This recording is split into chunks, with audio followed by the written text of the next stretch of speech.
नमस्कार दोस्तों। रविवार को सूर्य की पूजा से क्यों प्रसन्न होते हैं हनुमान जी।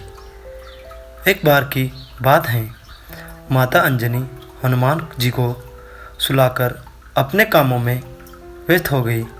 कुछ समय बाद उनकी नींद खुली तो वो भूख से परेशान होने लगे।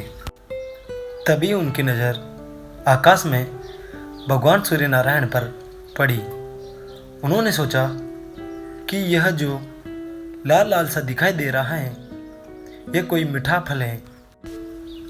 एक ही झटके में वह भगवान सूर्य नारायण पर झपट पड़े। उसने उन्हें जल्दी से पकड़कर अपने मुंह में डाल लिया।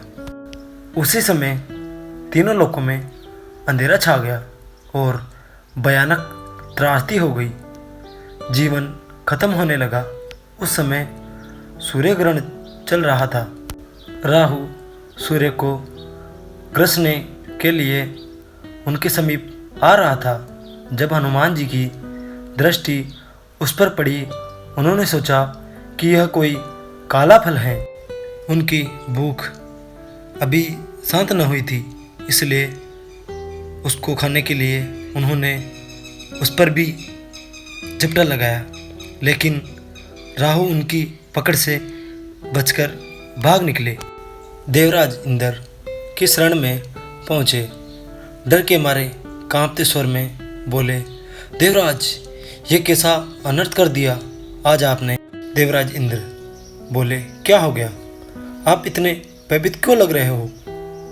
राहु बोले, ये कौन सा दूसरा राहु सूर्य को ग्रसने के लिए भेज दिया। यदि आज मैं अपने प्राण बचाकर भागा न होता तो मुझे भी खा जाता। राहु की बात सुनकर देवराज इंद्र भी हैरान हो गए।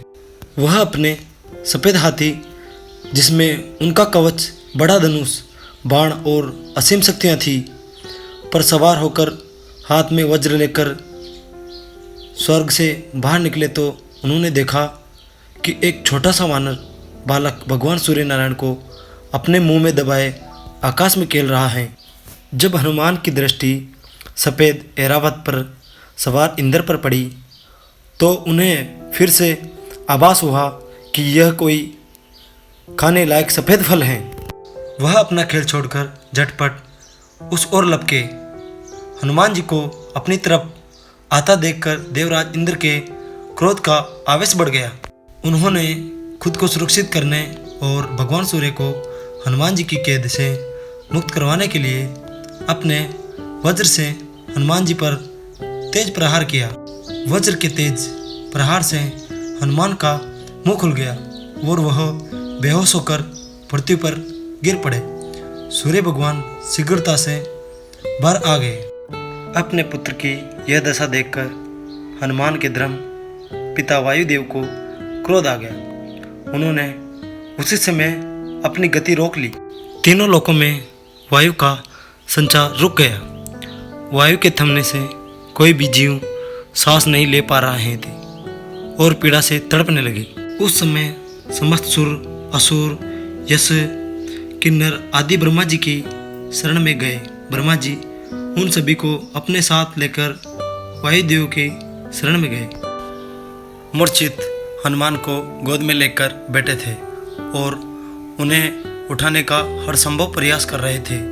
ब्रह्मा जी ने उन्हें जीवित कर दिया तो वायुदेव ने अपनी गति का संचार करके सभी प्राणियों की पीड़ा दूर की। केसरी नंदन हनुमान के रूप में प्रसिद्ध हुए। वे देवताओं से मिले। वरदान के कारण अनेक विलक्षण शक्तियाँ के स्वामी भी बने। बाद में सूर्य ही श्री हनुमान के गुरु बने। यही कारण है कि रविवार के दिन गुरु यानी सूर्य का ध्यान शिष्य यानी श्री हनुमान को भी प्रसन्न करने वाला माना गया है।